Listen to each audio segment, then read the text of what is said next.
Welcome to episode 14 of the MDF mid-season team reviews. We are finishing up with Kickers Are Tough.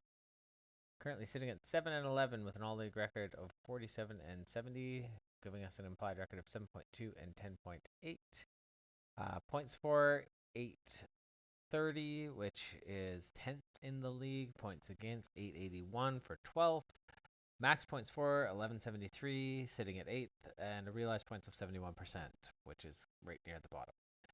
Uh, Quite an easy schedule for the first half of the season. Very difficult schedule to finish it off. Honestly, probably doesn't matter. This is a squad that really has gone through two seasons already.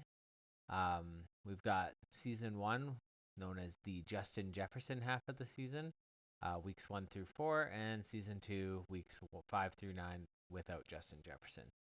So in those first 4 weeks, this squad was 4-0 against the median for a 6-2 record, scoring 121.35 weekly points.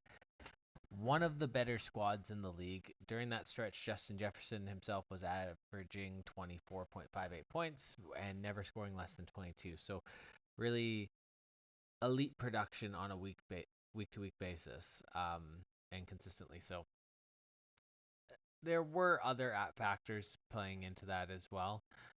David Montgomery in those weeks was averaging 22 points. Baker Mayfield 19 or just above it. So those three topping approximately 65 points between the three of them really gives you a nice baseline. After the Justin Jefferson injury during the week 5 game, we saw this squad drop over the next 5 weeks, drop to 1-9 and 0-5 against the medium with an average weekly score of 68.9 points. So a drop of over 50 points a week. Obviously, Justin Jefferson leaving the lineup is a big part of that. Also, Montgomery and Mayfield were traded after week 5. So those three that were combining for nearly 66 points a week, all now out of the starting lineup. Now, obviously, that doesn't mean you don't get to put someone else into those three slots, but the replacement production has been subpar to say the least. There's a point of argument as to whether or not this team could have survived the Justin Jefferson injury.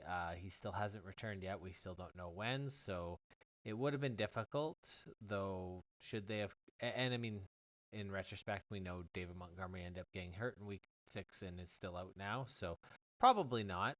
But at the time, there could have been an argument to be made to try and hold on after a strong start, but it's it's tough. Justin Jefferson is the type of player that really does carry a squad outside the quarterback position, which is, if you're not one of the position players on Devils team, a very hard asset to come by.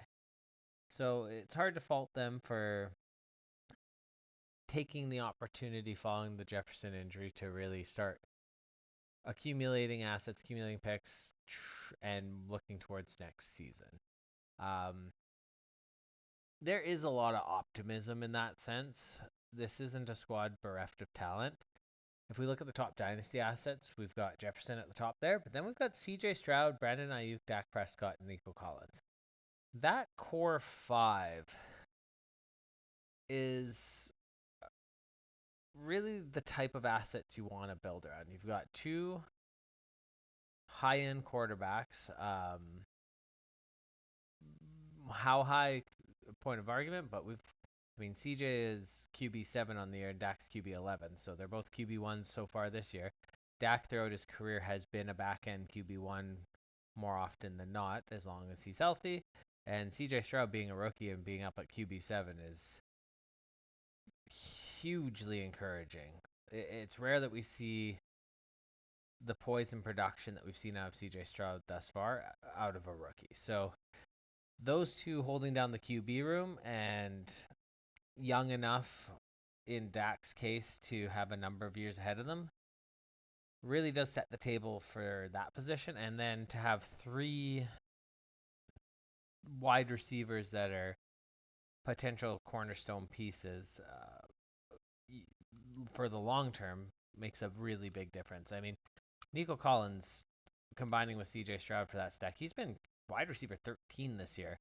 Uh, really not something that anyone saw coming. There was always the Nico Truthers, but I don't think even they would have suspected that he'd be the 13th producing wide receiver through week 9 of the NFL season. Brandon Ayuk, absolute monster against man coverage, one of the best in the league, currently wide receiver 20 on the season. And then you've got Justin Jefferson, the undisputed wide receiver one coming into the year for most individuals. You could choose him or Chase, depending on your preferences, but maybe the top dynasty asset outside the quarterback position. So it's a nice core to build around. Unfortunately, there is nothing of note at tight end. Like Gerald Everett is the only remotely startable asset. So that is something that, whether it be through poach, draft, trade, whatever the case, it's going to be need to be addressed before the 2024 season. There's a lot of time to do that. We've got 10 months to get that solved. And at a position where anyone can emerge, I mean, Jonnu Smith is a great asset this year. Laporta, who was being drafted in the second round of most rookie drafts, is all of a sudden like tight end 2, tight end 3 in a lot of dynasty circles. Definitely a top 5 for almost anyone. You can find tight end production, and it doesn't necessarily have to cost a lot. So, I mean, that's a problem that can be solved later. Running back is, after trading Demont, who was really, really solid while healthy, it's just been a bucket of disappointment. Sanders has seemingly lost the starting job, or at least is in a full-blown 50-50 split with Chuba Hubbard out in Carolina. Kenneth Gainwell can't seem to carve out a role since DeAndre Swift came to Philly. And uh, I mean, Zach Moss, I guess I'm underselling Zach Moss. Zach Moss has been great. But we are now at the point where Jonathan Taylor is taking 70 to 75% of the snaps at this point, based on last week here. Now, Zach Moss is a free agent coming up in this offseason, and after the production he put up in the early part of the year while Taylor was injured, and also while he was ramping up, coming back from injury, it's reasonable to expect Zach Moss is going to get an opportunity to perform on another squad next year. No, he's not going to walk in and be the undisputed starter. Almost no one gets that treatment at the running back position, but it would be a shocker if he didn't get an opportunity to prove himself and potentially even be the lead in a committee somewhere next year. So there is hope that Zach Moss can remain a viable asset for the next season and give something at the running back position. And in a league where you only got to start one running back for fantasy, that's all you really need. Like if you got Moss and you add one more piece, you're all of a sudden just fine riding those wide receivers and quarterbacks that you've got as a core. Picks were not overwhelmingly swimming in picks. That first is Kicker's own pick, which is currently projecting for early mid, somewhere in the 105 to 108 range.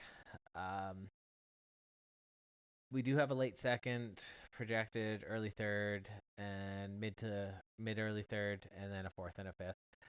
Uh, I mean, still, you can find assets there, but we're not picking a whole bunch in the top 24 picks or anything like that.